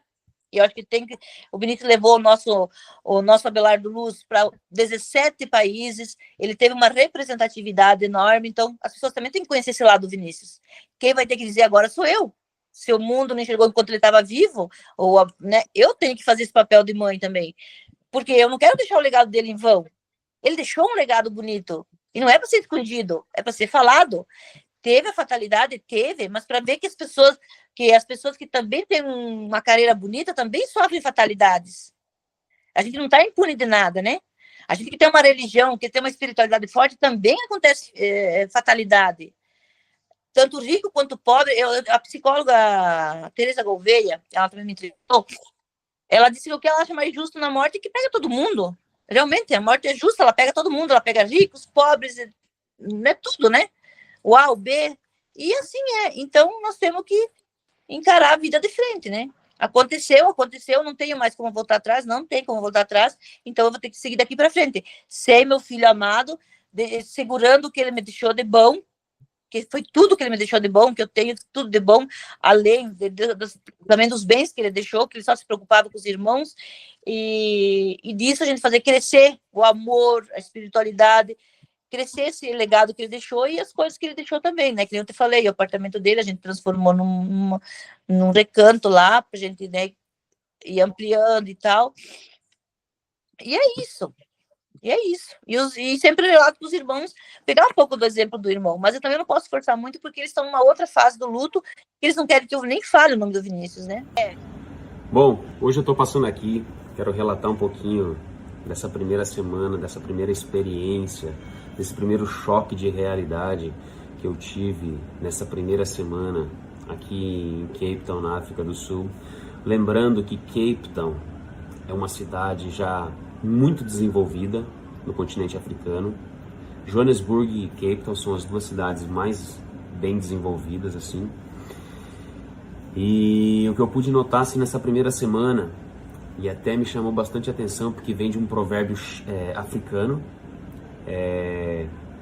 sozinho a gente vai mais longe, mais rápido, e juntos a gente vai mais longe. Isso me chamou muita atenção, por ser um provérbio africano. Por que as pessoas são tão individualistas aqui? Por que as pessoas pensam cada um por si, Deus por todos? Eu não vi essa união aqui durante essa semana.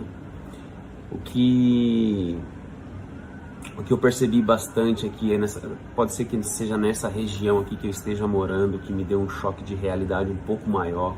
Não que eu não conhecesse a realidade do meu país, a realidade de outros países em que eu passei, que eu vi bastante pobreza, vi bastante desigualdade social.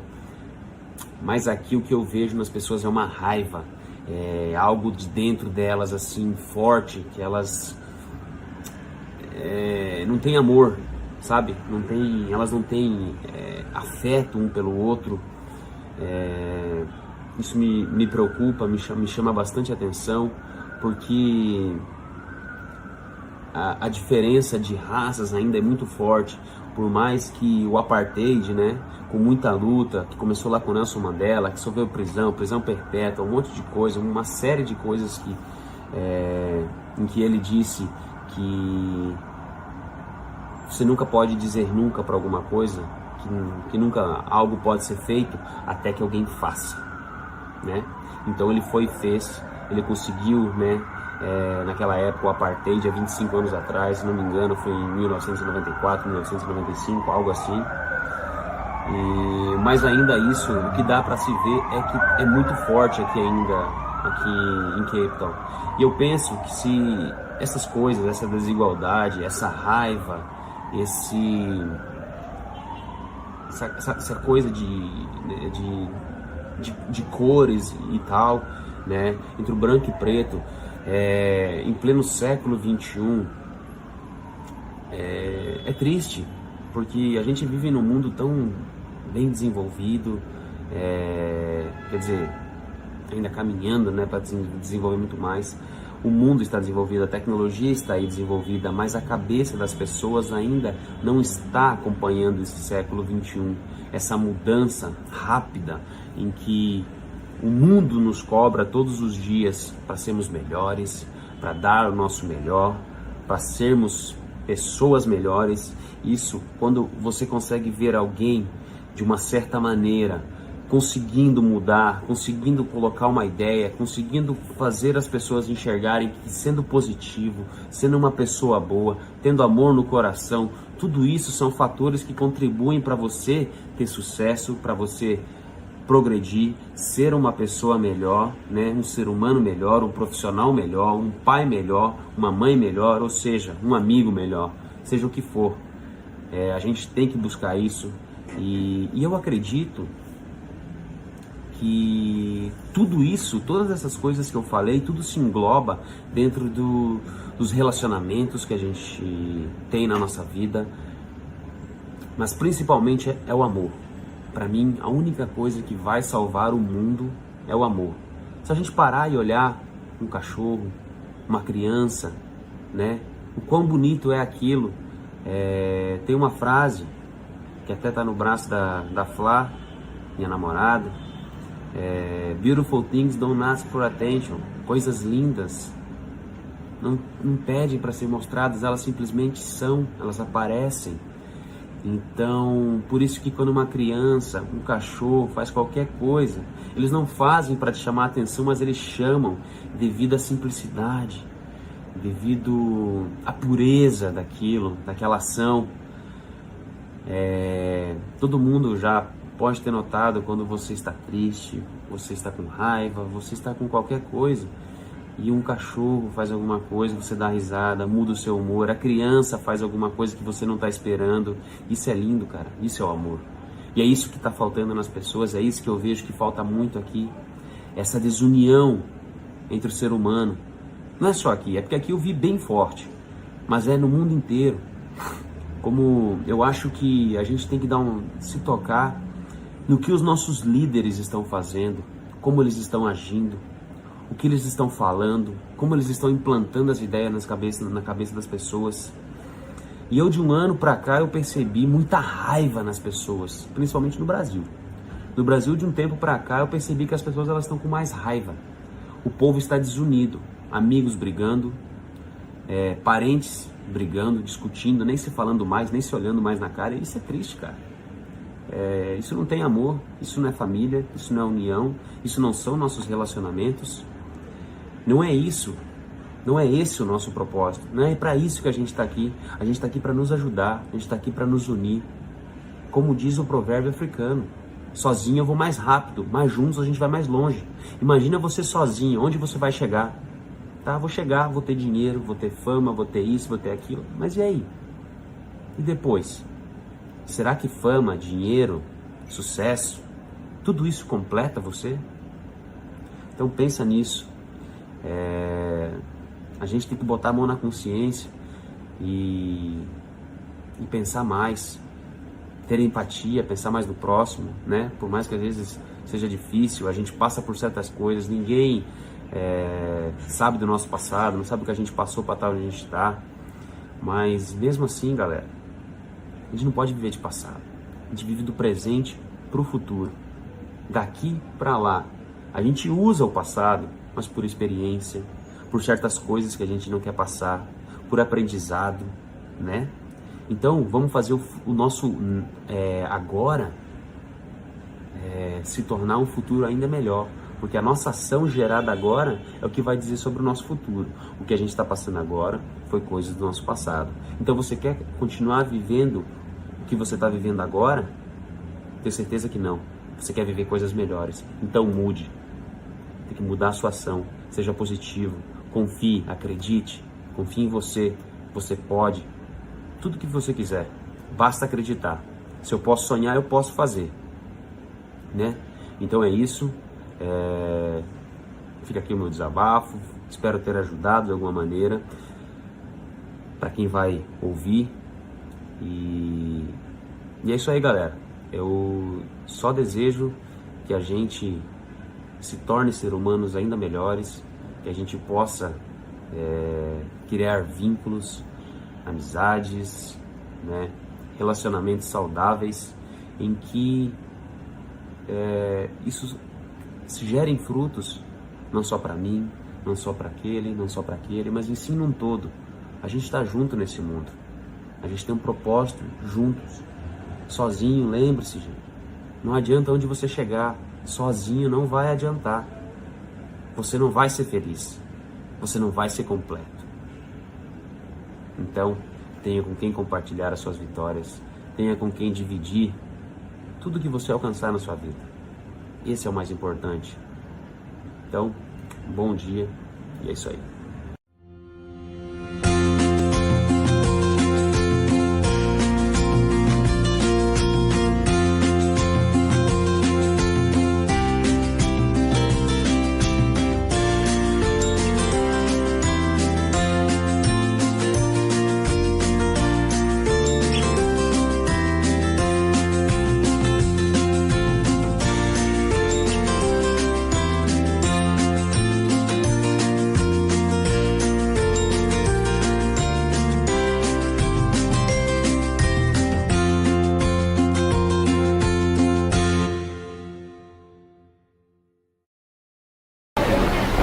Esse lugar a primeira vez em 2011 foi difícil demais para poder achar, porque aqui ó, ficam todos os ônibus parados aqui, ó.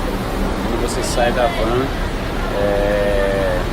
você pega uma van que sai do aeroporto, né, vem e passa a imigração aqui em Shenzhen, e aqui de Shenzhen, para você seguir viagem, para você ir até Guangzhou, você tem que pegar um ônibus pós-migração, dá mais ou menos umas 2 horas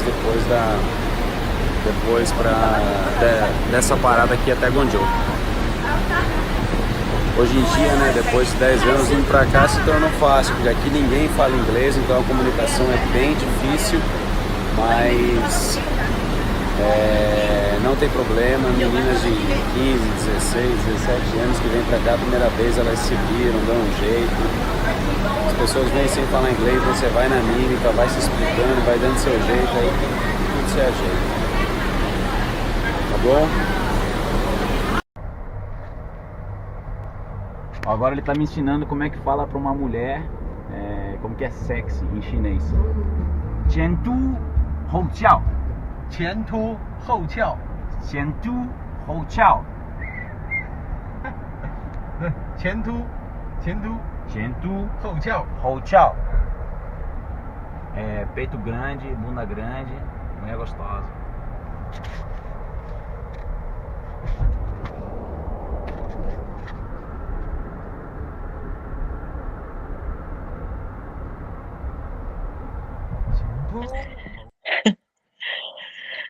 Volte não daria para dizer porque ele não vai voltar, né?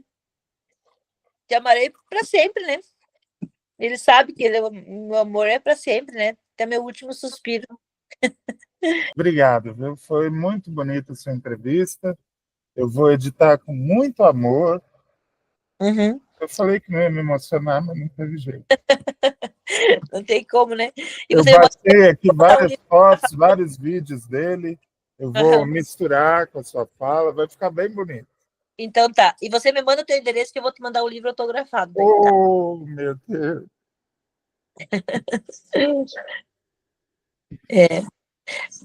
Que nem eu disse, eu quero que conheçam a história do Vinícius, porque foi um legado muito bonito e eu não quero deixar por menos, até para os jovens, assim, né? Eu acho que é uma questão de crescimento, né? Crescimento. Por isso que eu quero. E tem esse lado dos profissionais da saúde, que também tem que ouvir mais, tem que ter mais atenção com as pessoas, né? Mais humanos, né? Mais humanos, mais humanos. É o que a gente precisa de pessoas mais humanas, empáticas. Claro que eu não era escritora antes, meu filho me tornou escritora. Veja bem, o Vinícius me tornou escritora, cara. Eu disse, filho, de madrugada eu escrevendo no computador dele ainda, que depois deu pane, meu celular deu pane. Eu dizia assim, você quer que eu escreva o teu livro? Você me ajuda, você vem aqui me ajudar a escrever seu livro, que eu não conseguindo mais seguir. Muitas vezes eu chamei ele, mas venha, por favor, né, me ajude, porque até isso ele me tornou escritora, né? Então veja bem que filho maravilhoso que eu tive, ele me deixou tanta coisa boa, né? Então, é aquela coisa, a gente se divide entre a tristeza de perder, né? Uhum. E a alegria de ter tido.